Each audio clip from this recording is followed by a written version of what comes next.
Hey Dee, did you see that BBC archive post on Instagram from 1997? Nanette Newman is determined to get to grips with Michael Caine's green fingers. Yes, except for it was 1977. What'd I say? You said 97, but that's okay. Just 20 years difference. I saw it and I sent it to you. But I sent it to you. In fact, we crossed it at exactly the same time. And I thought that was too funny. So he advocates for planting trees. Yes, as does Judy Dent today. It's a very funny clip about how he came to gardening. He says something funny about trees, so we'll leave a link to it. Yes, we'll share a link in the newsletter, but let's get started with this week's episode. Welcome to the Garden Angelist, where we talk about flowers, veggies, and all the best dirt. I'm Carol Michael from Indianapolis, Indiana, where I have a suburban garden measured in square feet. It's about a third of an acre. And I am Dee Nash from Guthrie, Oklahoma, where I garden an acre and a half out of 7.5 acres out in the country. We call ourselves Garden Angelists because we are evangelists for gardening. We love gardening and we want others to love it too. Yes, we do. And we aren't afraid to spill the beans and tell all of our gardening secrets, the good, the bad, and even the ugly. But that's enough of who, what, when, where. Let's move on to this week's episode. I have so been looking forward to talking to you, Carol. I feel like it's been days. It has been days because this is a rare Monday morning recording. Yeah. And I was really busy all weekend. So tell me about your garden. How does it grow? So all last week we were climbing that hill, the roller coaster of summer heat, just inching to the top, and made it yesterday with our first 90-degree and above day. But Earlier in the week, that Monday morning was 45 degrees. I've trimmed all the shrubs that I need to trim with my new hedge trimmers, which are awesome. I pulled out the last of the peas because they didn't have powdery mildew, but they were done. Tied up tomatoes. I fertilized container plantings. I wrote my Bloom Day post. And then I wrapped up the week with a trip down to Southern Indiana for the annual family reunion. Of course, I mowed the lawn in there. mm-hmm. And I launched a new weekly gardening newsletter on Substack. I didn't know you were going to do a weekly newsletter on Substack. I did. I launched it last night, a soft launch. A soft launch. We'll have to link to it in the newsletter. Yes, but our newsletter. We'll link to it in our newsletter. There you go. And you have been one busy person. I have been. My garden was open all weekend for various groups. And by weekend, I mean Thursday through Sunday. And the National Daylily Convention was in town. And I wasn't really a part of that because of alpha gal. I can't be around meat, can't be around perfume. And so they asked me to open my garden. And so Lori Barger and Nick Barger opened their garden in Edmond, Oklahoma. And I opened mine here. We were both on the regional in 2015. And it was just so busy. And I also had the Oklahoma County Master Gardeners out here, the Oklahoma Gardening Association or Gardener Association, the Logan County Master Gardeners. I'm trying not to leave anybody out. I think that's it. And then I just opened it to people who paid attention online. So let's see. We were so busy. Yesterday was Father's Day. Happy Father's Day to all the fathers. Yep. And every morning at 6:30 a.m. for the last week, I've been outside as soon as the sun is up, deadheading daylilies, roses, other plants, pulling weeds, mulching, etc. Just trying to get it ready. So it's been busy. It has been busy. So let's play some favorites. And today we have the same favorite. It's the daylilies. Oh, I didn't even look at yours. Oh, how fun. Yeah, they're pretty. They are. It's been a good daylily year. And the guy up the road that has the daylily nursery, he said they've been outstanding, and he's been posting pictures on Facebook. But mine, I mean, they're blooming really well, and I'm trying to be like Dee and deadhead mine, but I don't always. Does that garden ship out of state? No, they don't ship at all anymore. They don't. Okay, so if you're in Indianapolis, you already know where that garden is. I've been there. I know you have. A Facebook Live from there one time. And I did a whole Instagram series. I've still got, I think, 3 more to do on all different aspects of the daylily because it's much more complicated a flower than people realize. Or in Carol's world, it's a very simple flower. It's just summer blooming and it's beautiful and it's not hard to take care of. So teach their own. Oh, come now. You know there's a big difference between unusual forms and doubles and all that stuff. You know this. I know that. And I tend to want the spider types and the unusual forms. You like UFs. I don't like the ones that are like roughly that look like just a ball of ruffles. I don't really care for those. Yeah, not everybody does. So anyway, they're beautiful. We'll link to at least a couple of let's link to one of my videos at least. Yeah. And what we'll just put our newsletter can just be filled with daylily pictures. Oh, yes. Let's do. Okay. We have so many. So we have a question of the week, and we thought this was intriguing. And it turns out it also links to our next piece, which I didn't even think about when I was doing it. So Annette, she's a listener. She has all 33 issues of Kitchen Gardener magazine, and she wants to get rid of them, but she doesn't want to recycle them. What can she do with them? So she wants to sell them. If someone wants them, we'll put you in touch. I thought I had all 33 issues, but it turns out I have 18. So I may buy them. I don't know. I went to look right before we started. And like I said, it's going to require me pulling a bunch of stuff out of this closet behind me or over to the side. So I know I have a bunch. I thought I had every single issue, but I don't know. But anyway, if somebody's interested and Dee doesn't get them, then we'll put you in touch. Yes. And if she doesn't find somebody to actually buy them, our suggestion would be to donate them to the library. That would be good. But explain to the library who they are, what it is first. Yes. Because in connection with this episode, I ended up looking at mine again. And Kitchen Gardener, for those who don't know, who are newer listeners, which we have a bunch of new listeners. Oh, that's wonderful. I've had a bunch of young people reaching out to me, and a bunch of them have come to the garden this past weekend and talked to me about how much they love our podcast. So for new people and people who want to grow vegetables, Kitchen Gardener magazine was published by Taunton Press way back when, like back the late 90s, I think. Late 90s, early 2000s. And I have like 4 different issues. 4 different issues open to various topics. And it's all about beautiful kitchen gardens. And they were so far ahead of themselves. Here they show you how to build a tutor that I think I'm going to build because I want it. My garden came out of it, which we'll talk about in a minute. There's a thing on mushrooms on the back page. There was another thing on arborist chips. I was like, good Lord, they were so ahead of their time. They were probably one of my favorite magazines of all time. And Taunton Press, for those that don't know, they currently publish Fine Gardening Magazine, which is a wonderful magazine too. Okay, so you want to do the next quote? I do. A life is like a garden. Perfect moments can be had, but not preserved except in memory. Leonard Nimoy. Leonard Nimoy was quite the big thinker, in addition to being an actor. He wrote some books and other stuff. So, flowers, we decided to do something totally different today. Yes. Right? Yes. And we're doing it for our flower topic and our veggie topic, but they're going to overlap a bit for me. So, you want to say what our flower topic is? So it's virtual tours. We're going to describe what our gardens actually look like to give people a better idea when we're talking about them.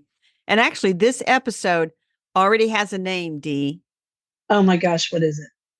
Summer Solstice Garden Strolls. Oh, I like it. I like it a lot. So do you want to start? Yeah, I'll start with my flower garden because but this garden here started in 1997. It was redesigned in 2010, 2011. And I have a variety of gardens, and I have bigger garden beds than any of my neighbors, obviously. Yes. In fact, you have very little grass. I've been to your garden, and you have very little grass in the back. It's mostly just these great borders and then your kitchen garden. Anyway, keep going. Well, I worked with a garden designer, and she said those were some of the biggest beds that she had laid out. And it's like I wanted certain themes in different beds, and I wanted her to know it was not planted and it is done. So as I stand in my front yard, that's called neighbor's view to remind me this is what the neighbors see. Right. And then they vary in names, and I changed the names. On the west side, I call that the hidden west because nobody can see it. And then the east side of the house is the pink garden that I've talked about, which is by the garage. And then from that back to the fence to the backyard is, I'm calling it the Eastern Utility Zone because the air conditioner unit is there, the gas meter thing is there, the pit to go into the crawl space is there. So, I call it Eastern Utility. But the back is where the magic happens, Dee. I know. I've been there.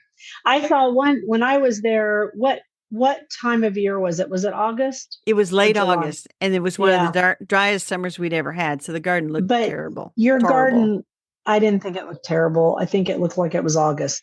But what I remember about it is it was dripping with tomatoes. We had never seen so many tomatoes, those of us who got to come over. And like Marianne Newcomer was there and she was just pulling them off because you had eaten so many tomatoes. You were like, I'm basically done with tomatoes for a while, right? She was pulling them off the vine, but we'll get to that with the vegetable She was eating section. them. I'm sorry. I got ahead of myself. But yes, So, it's a beautiful back garden. so straight off the patio is what I call bird's blanket. There's a giant honey locust tree, and there's a big bed around that. And I tend to keep calmer colors in there. Just it's mostly greens, ground covers. There's some I can't even think of the name of it now, but there's just a variety of stuff that prefers shade. And it's just kind of calm. And I call it bird's blanket because the bird's always in that tree. And then to the left, as you look, is what I call plopper's field. Yep. And that's the perennial bed where I basically plop in perennials that I get if there's an open space. And there tend to be open spaces in there. And then coming off of it is something I call the shrubbery, which is some giant shrubs, which I trimmed this past week. And Good for then you. on the other side of the backyard is what I call August Dreams Gardens, which is supposed to be like a little prairie garden. But as this red maple has continued to grow and that honey locust has continued to grow, there's less and less prairie, quote unquote, and it's becoming more and more of a shade garden. And there's some service berries. And I have a path that goes through that bed. And I cannot remember. I think I call it Ridgewood Avenue because I think that's the street that Elizabeth Lawrence, Southern garden writer, lived on. I think, I don't but remember. I could be Yeah. wrong. Don't quote me on that. So that's kind of it. And then the rest is the vegetable garden, which we'll talk about that in a little bit. So this is also my third garden. I've had two other gardens that were small. And then I married Bill 36 years ago. I think we're at 36 now. And so I started my very first garden in where the potager is now. So let me see if I can give us a quick tour. It's a big, big garden. And It is Carol's never big. been here. She's never been here. That's one thing that people said on the tour. They said we had no idea how large this is. I mean, the people who knew me, the daylily people don't know me. So they just were like, yeah, where are the daylilies? So my main garden was based on a kitchen gardener design.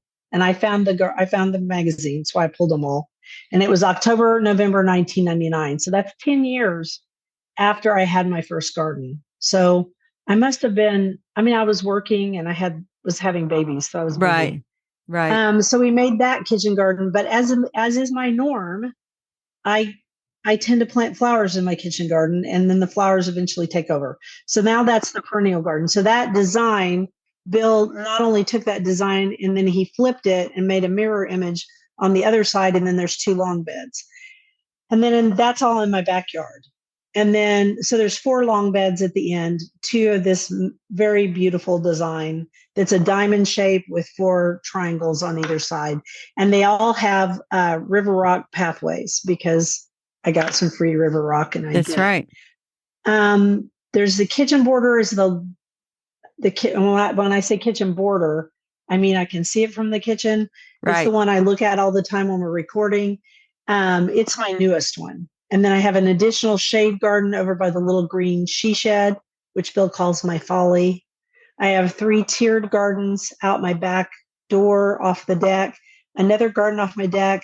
There's a border that goes down the long wall of my house. You go around the curve, which there isn't anything planted on the curve. Someone actually asked me this weekend if I was going to plant that. And you said no. I said, no way. And then we have a pond, and then there's gardens all down the front of the house. And then you come back out here, and it's my kitchen garden, my greenhouse, my cut flower beds, and the two gardens that face the street. That's my garden. It's kind of large. So it's interesting. So you, other than the kitchen garden, you call them like flower garden. You don't give them names the way I give them mine names. No, we call them things like tiered beds, shade garden, walled garden, because it's too hard to tell people where stuff is. Oh, and don't forget the pots on my deck and the pots on my driveway. That's my garden too. Yeah. So I have a lot of garden. I have pots on the front porch, so and I have many pots on the back garden or but the back patio. The pots once they're planted are super easy. So anyway, so that's my move around the whole garden and kind of the history of it. And we built the greenhouse, I think, in 2007. We built the potager in 2009, but we can talk about that more in the kitchen section. Anything else? I think that's it. That describes our flower beds and landscaping.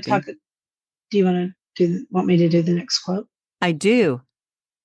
What is one to say about June, the time of perfect young summer, the fulfillment of the promise of the earlier months, and with as yet no sign to remind one that its fresh young beauty will ever fade? That's by Gertrude Jekyll. So now we're going to talk about our vegetable gardens, and you go first, and then I'll talk about mine. So the first thing I've done in every house, and this is my third house, is figure out where the vegetable garden is going to go.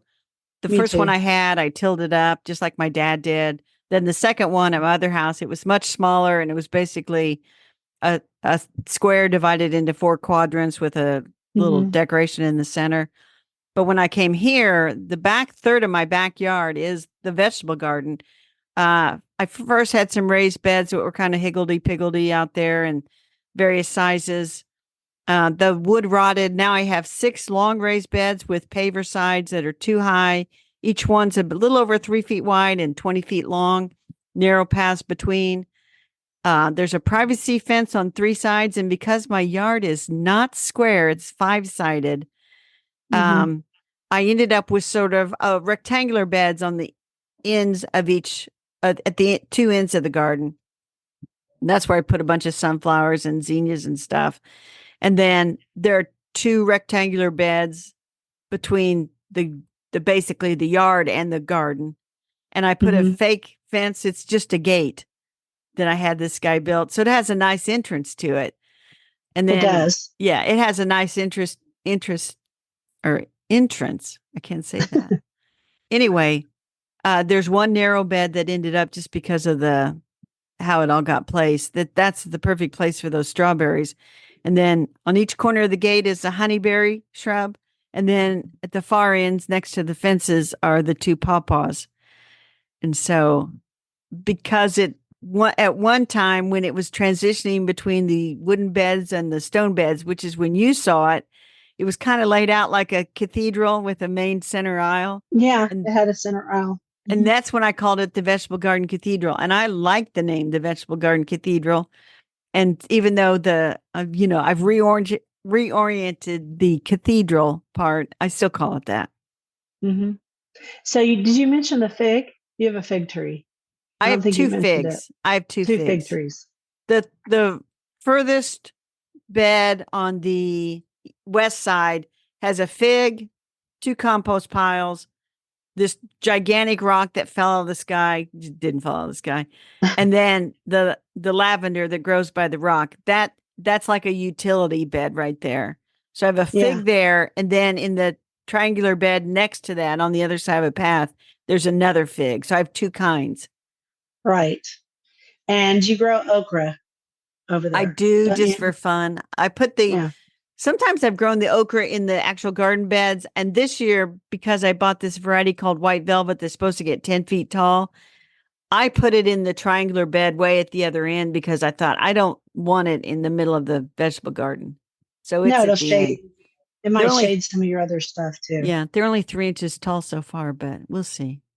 Well, it's just not gotten hot. And It as you will, know, though. it's a hibiscus, so it wants heat. Heat, heat, heat. Okay, so you want me to talk about mine now? Yes. Okay, so the first one I had, we just plowed up a rectangle and quote unquote made a garden, because that's what people in Oklahoma say. Did it just like my ancestors did it. And when I wrote my book in 2014, well, I mean, it came out in 2014, so it would have been the summer of 2013, I plowed up another huge area. And that was the last time that I had a huge plowed up area, because those are hard to manage. Those They're really are. hard to manage. And I tell people that all the time, that you should put your kitchen garden right outside your kitchen so you'll actually use it. So you'll go out there and snip off herbs or whatever. So if I garden coach someone, that's what I tell them. So I took my own advice. And in 2009, I built the potager on one end of the greenhouse. It's in between the greenhouse and my kitchen. And I walk down a little brick path and I go to my potager. And my potager is 4 feet high beds. They're made of concrete brick and they have brick pavers all around. And I based it on Jennifer Bartley's design. And she used to have the American Kitchen Potager. That was her book. It isn't out anymore, she told me, which is sad. I still own it. I love that book. And I just felt like it was one of the best books ever. Talks about the history of potager gardens, which just means soup garden. And then I had smart pots. So that back garden, before I did it in 2009, the back garden was my kitchen garden. But as I said, flowers creep in. So now that's all perennials.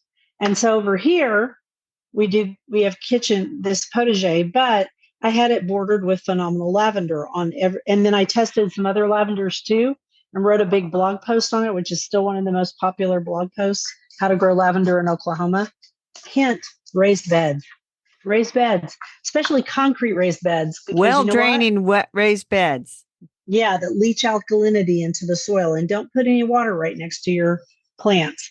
So everything is on drip irrigation. And then we had the fire in 2023 come roaring down the hill. And so it burned up all my smart pots and the people at Smart Pots replaced them. But after having them another year, I decided to switch to the Vago garden beds. And I will never go back. I think those are the best thing that ever happened. And they're about 2 feet high. You can get taller ones. They come in any configuration. They're just great. And so that goes down the center of my old driveway. So now I have doubled the size of my kitchen garden just that fast. And I need to replant the one side of the potager with lavender again, where it all burned up. The other lavender has come back. And then let's see, what else did I want to say? Everything's on drip, which makes my life easier. I've still got to install a little bit on those Vago beds, but that's for next week. What else, Carol? What else should I say about it? Oh, I have cold frames. Yes, too. You do. You do have cold frames, and you have a greenhouse, and I have neither. My neighborhood would not. I could probably get away with a cold frame somewhere, but they would not let me put up a greenhouse. No way. Which is too bad because they're so decorative, but yeah. Neighborhood associations, it is what it is. So after I looked through Kitchen Gardener magazines again, I found the issue for my original beds that are down in the back. And it was October, November 1999. And I took a picture of it and I sent it to you. So I thought that was really cool that I could go back and find it. That is cool. I think for me personally, I've grown vegetables since I was 19. So I want my vegetable garden to look pretty. I don't want it to look like a truck patch.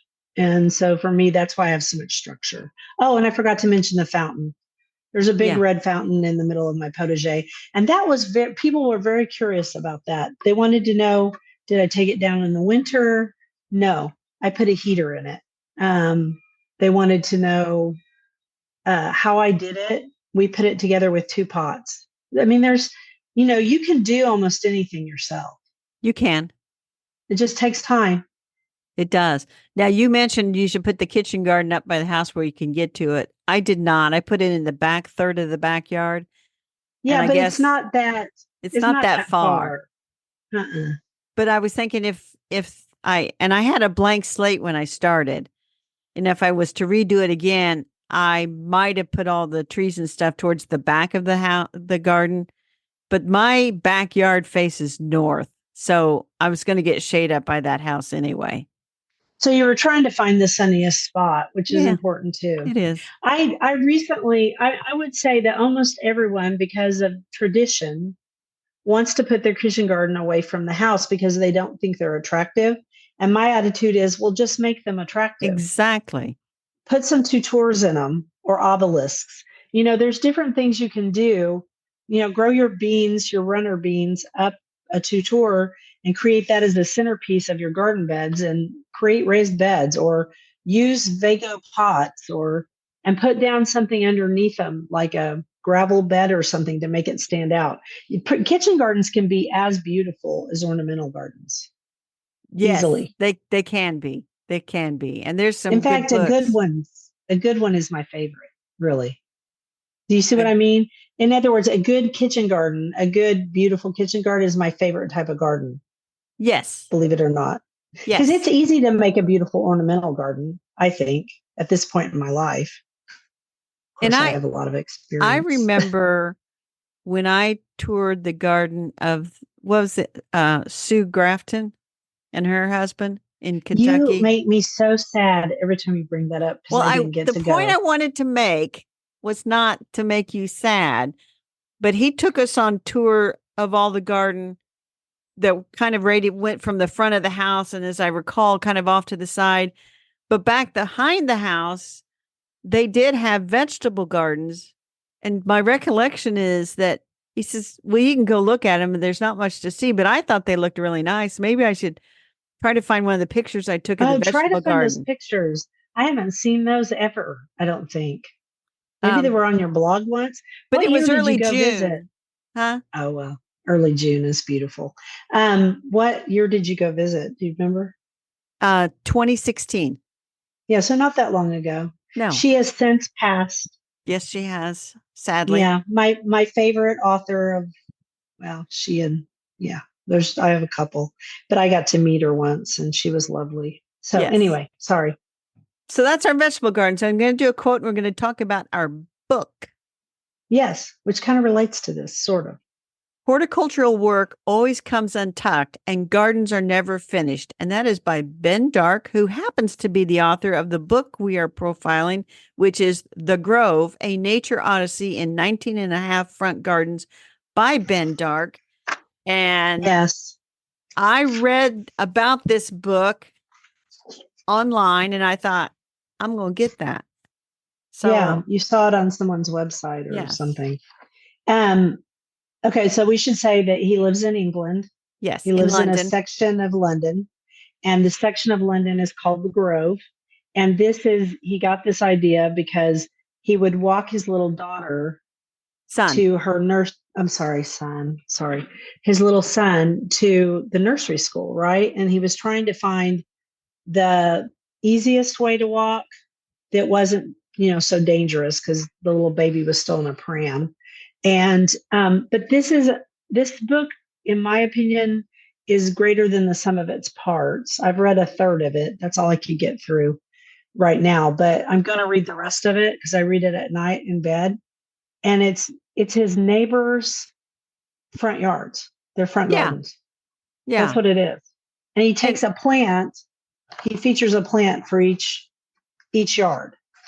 and then you get so much history and stuff. And because if you read his bio, He's a smart guy. it says that he graduated with a degree in history from Bristol University, went on to study horticulture at Capel Manor College Hmm. before completing his education with a master's in garden and landscape history at the University of London's Institute of Historical Research. Which is what I always wanted to do, but Yes. sadly I don't live there. You know what? He is one smart dude, and they call him the Millennial Monty Don. Yes. And this is a great book. And so if Ben ever writes another book, I mean, it's going to We'll be buy on the it. buy list. Yeah. And so I'm glad. And I am pretty sure, and I'll go back and check. So where I saw this is I was reading the the Elizabeth Goudge book club That's is where you, run yeah. by Julie Whitmer. And I think I was reading her Substack, and I think she had an interview with Ben that she published. The book came out in 22. So hmm I think she has an interview, and I think that's where I saw this, and I thought, I'm gonna buy that. Yeah, I think it is where you saw it. And you said, hey, why don't you buy this so that we can do this on the deal on the podcast? And I said, sure. Because you don't always say that. So I knew it was going to be really good. I'm looking at the chapter on Verbena bonariensis because I love Verbena bonariensis. Yeah, and there's a great chapter on pelargoniums. Every chapter is good. I The really like London the plane tree.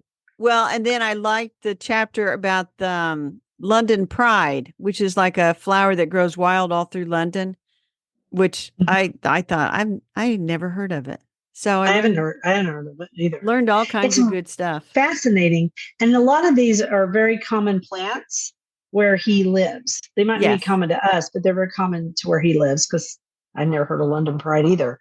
I was really fascinated by the chapter on Buddleia, butterfly bush, Uh-huh. and how it grows wild there, which explains why people on the west side of the United States are like, absolutely not, get that away from me, get behind me, Satan, because it is very prolific in some parts of the United States too.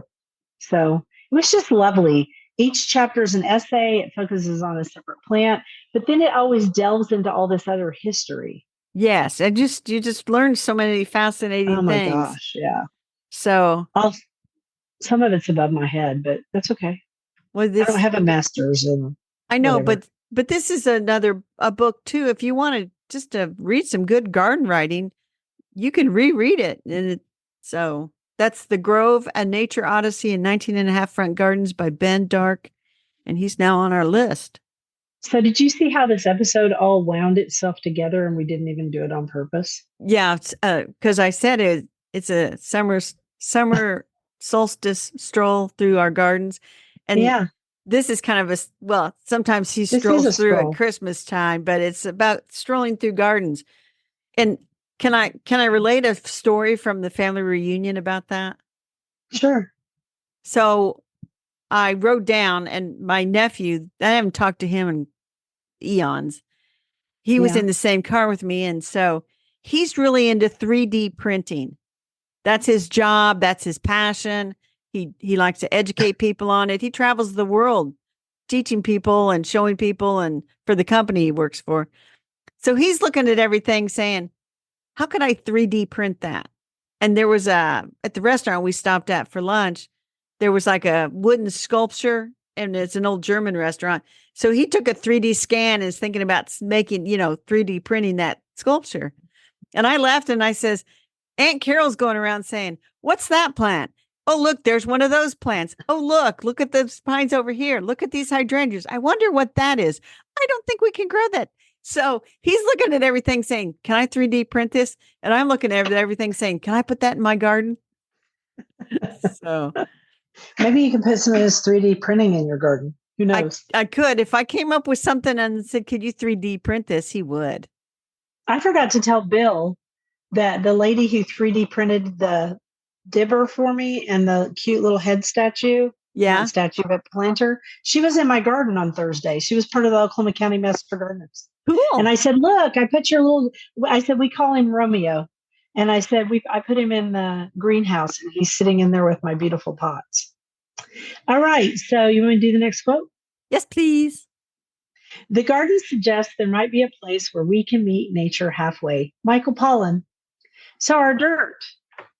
I found this a while back. It's about sunflowers, that they are phytoremediators. Explain, Carol.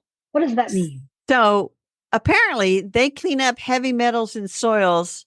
So they've been planted near like nuclear disasters to help with soil cleanup. And there's a ton of Interesting. articles out there. And so actually I was talking to my nephew about this because he does metal printing and he deals with he has to watch for toxic fumes and things. And he says, well, what do they do with the sunflower once it pulls the metals out? And I'm like, and I think, well, they don't mulch it back in place because that would put it right back in there. So my assumption is they remove and dispose of it properly to clean up that I soil. think so. I would think so. Yeah. Because it takes them a long time to break down. I have two that were giant, remember, that grew in my Yeah. potager? Yeah. I cut them back and I just left the roots there because they'll eventually decay. Yeah. And I don't want to dig them up because they are too big, too big. But Huge, in fact. you can see how these sunflowers, and there are other plants I think there's probably studying that are phytoremediators. I would think so. So nature just trying to clean things up. Nature trying to clean up after us like a good mother. Exactly. Okay, so Nan Andra, I didn't know about this. This must have been in her latest blog post. Nan Andra of Hayfield, where we like to buy seeds, she has a blog post she always posts for Garden Bloggers Bloom Day. And she talked in there about defloxing, DE-PHLOXING. And she says her goal is to remove all the seedling phlox that would take over the garden. And she talked about how when she used to visit like really mature gardens, you would see so much of a particular flower because the person just let the seedlings go. And so she said her goal is by the summer solstice to have defloxed her garden. And she's taking out phlox, but she's also taking out, there was something else, but she said it didn't have a very good sound to say you were D something or other. We'll link to that blog post. It was really neat because over there in Ploppersfield, I have that pale yellow foxglove called straw foxglove. Yes. That is seeded all over. I thought someone needs to get in there and deflox that straw flower out of there. Yeah, they do. Well, here we have been de-astering Drummond's after all spring. And of course, but I let it grow in that one spot because I was like, yeah, you all duke it out. The phlox, the straw flower, and the it's a mountain mint that's native to the United States, but dang, it is so aggressive. You want to know who's winning so far? Mountain mint? No, surprisingly, it's the phlox. The phlox is keeping the aster at bay on one side, and the mountain mint is keeping it at bay on the other side. And I'm like, yeah, y'all just keep doing that. Let's just see what happens. So when you're removing unwanted seedlings, you can think of Nan Andra came up with the term defloxing. It's a great one. I guess de-goldstorming doesn't really. No, that is the other one. Thank you for reminding me. It's the Rudbeckia is the other thing she's always trying to get rid of. And she said Rudbeckia doesn't flow off the tongue like defloxing. That's true. Rudbeckia goldstorm, evil plant. Only place I've got it on purpose is right by my air conditioner. And I'm like, yeah, I'll try to go through the metal. Do that next quote. The precious limited hours of my day are used bit by bit in scanning information. I will have less and less time for the attentive, slow, good work of creativity, conversation, and connection that real people and real homes require. And that is by Sally Clarkson, The Life-Giving Home, Creating a Place of Belonging and Becoming. Yeah, she's written a bunch of books, and she's really, really working on trying to get people to come back to a more slow life. Yes, with creativity. Rabbit holes. Go ahead. Oh, you want to hear it? Yeah. Oh, mine? Okay. All right. So mine isn't garden related. I've been researching MCAS, which is mast cell activation syndrome, which I have because of alpha-gal probably. And I've started a new medication because I have something called burning mouth syndrome and geographic tongue. And so this is supposed to help. And I'm trying to figure out how to calm all my mast cells down. I will say it's biology. It's just not botany. All right, next. Okay. So I did come up out of the rabbit hole with Alma C. Gillette, the latest lost lady of garden writing. She wrote a book about the trees and shrubs of Central Park in New York City. Go her. She published the book when she was 82. Wow. Yeah. So there's hope. Yeah, there is hope. For all of us. There is hope for all of us. She lived to be 100. Good for her. Yes. Well, you know, there's that lady who, I can't think of her name right now, but she's the famous rosarian that Florette went to visit. Uh-huh. And she published a rose book in her 80s. Cool. There you go. And A really good one that people still yeah, use on and in historic doing the places. research, I found out that in 1910 she was living in Terre Haute, Indiana. I'm like, that don't make sense. But No.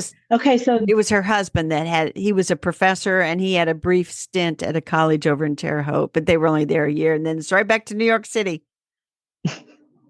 so your next one is not unlike my Mastel stuff. It doesn't really have to do with What gardening, does a but little go bit. for it. And A I little. said it's an eye roller for you that somehow the algorithms decided that I should know more about cryptids in Indiana. These are cryptids or creatures that can't be proven or disproven, like Bigfoot. Yeah, we have one down in it's called the oh gosh, I'll have to think of it in a minute. We have our own version of Bigfoot in Well, Oklahoma. Anyway, keep going. so they came up with puckwudgies, Puckwdgies, which apparently they're like well known in Massachusetts and Indiana, and it goes back to several Native American tribes. But they were like little Yeah, gnome type creatures that maybe came up to your grown man's knee. The puckwudgies yeah. would be in the forest, and there's a lot of I woods. guess it is kind of garden There are related. a lot of woods down in southern Indiana, so then I watched this video and there was a now this also relates to gardening. There was a sloth-like creature down in Boonville, Indiana in 1937 that was in the papers. Then everybody was scared and they wouldn't let their kids out, away from the yard and stuff because there's a this weird creature. And somebody thought that it was a trick to try to get people from coming and picking their blackberries because, the Could sloth-like be. creature will eat you. Then they had something called mud mermaids down in Vevey, Indiana by the Ohio River. Oh, wouldn't you hate to be a mud mermaid? Really? I Oh, mean, yeah. There was a that male sounds and a female. It was terrible. horrible. And then there was a turtle as big as a car somewhere in Indiana. Anyway, cryptids, you go down that rabbit hole and I can't guarantee what you're going to find, but I would just be There you very go. cautious. Let's talk about our garden commissions. I'm sorry. Oh, for the most part, I am going to take it easy because I've been working my buns off and the garden's in pretty good shape. I'm just going to keep things watered, do a little weeding. I am going to start some zinnia seeds and dwarf sunflower seeds in part of my vegetable garden that's empty right at the moment. So I can see there's those flowers, they're sneaking back There in again. they are. I'm going to move those over to the cut flower beds because the cutworms are driving me bananas. I've planted seeds. I can't tell you, Carol. I planted more sunflower seeds. They ate those. The only sunflower seeds I still have alive are the ones that are all in between the common milkweed. They're being taken care of by the common milkweed in that one bed. So I'm going to try because if you can get a plant big enough, then the cutworms leave it alone, and it is cutworms because they're sliced off right at the Yeah. base, Yeah. or up an inch. And I've tried everything besides putting little chicken wire baskets on all of them, but I refuse. So I'm going to try this other thing instead. And then is there anything else? Oh, we have to finish the drip irrigation in a couple of the last Vago beds because I just got them together, and I think I've got them all planted. I've got climbing beans and squash and Yum. eggplant, tomatoes, and I got marshmallow seeds from Nanandra, which I put up here because I knew the deer would eat them if I put them in another spot. Nice. So got a lot going on. You? I'm going to beat the heat. And you remember episodes ago, I said I was ordering this arbor to try out. You finally got Finally it? came on Yay. Saturday. I mean, I ordered that on May 19th and it came on the 15th of June, which is unusually long period of time. And I wasn't told this is out of stock. I still think they shipped it straight from China, but I haven't looked. They shipped it from China. That's I exactly what just put happened. the box in the garage and I just haven't had a chance to deal with it yet, but maybe I'll do that this afternoon, put it together, and plant some scarlet runner beans on it. And I'm going to skip the gourds for now. So anyway, because, we're getting towards the summer solstice. We're getting close. It's right up Bill's birthday. One other thing. Oh no, I can't remember what. Oh, I was just going to tell people if they want Vago beds, they take a long time too. You reminded me of it. I think they took a month. Yeah. which I think they come straight from China. Yeah. Anyway, go ahead. So I ran the irrigation out front this morning. I'll probably do that every couple of days and keep the containers watered, mow once. I've got to do that some early morning before it gets hot. It's a good time to really kind of look at each house plant and sort of clean it up and maybe that sunroom under control again. And then Yeah. I do want to thank our listeners. There were several of them that reached out and had suggestions for the next series of Cozy Mysteries for me. But Yay. I've decided when I'm done with Agatha Raisin, and I just started 30, and this is the first one written by the guy that was allowed to take over when she died. This is the first one that he Okay. wrote. So I think I have 3 left. Cool. I am going back to Brother Cadfael and I love Brother Cadfael. That's one of my all-time favorites. so I'm going to go back to medieval England and herbalist. And I have back behind me, I'm pointing somewhere back there. I have all of them in paperback, but I thought, you know what? I'm going to listen to them all. I'm going to check them out of the library and listen to them. And I love the show too, which had Derek Jacobi in it. I never really got into the show, but anyway, the show's good. That's my deal. And so I'm going to wrap this thing up. Let's do it. Thank you for listening to The Garden Angelist. I hope you hit that subscribe button so you don't miss a single episode. We publish every week on Wednesdays at 12 a.m. Eastern Time. And if you listen to Apple Podcasts, we'd love a 5-star review that helps us get noticed by others. Could you also share our podcast with your friends? Word of mouth is still the best way to get the word out there. And be sure and check out our show notes for links for more information about today's topics, plus links to our own websites. And if you want better notes, subscribe to our free Substack newsletter, The Garden Angelist at Substack.com, also linked to in our show notes. If you do, you get a link to listen to the podcast a whole day early. And if you want to help support us, use those affiliate links. If you buy something after clicking through on them, we earn a small commission and it costs you nothing. Or you can set up a monthly subscription through Buzzsprout or make a one-time donation through PayPal. Thank you to everyone who has done so. It helps us pay for podcast hosting. It was lovely to chat with all of you over the Garden Gate. Bye until next week. Bye, everybody.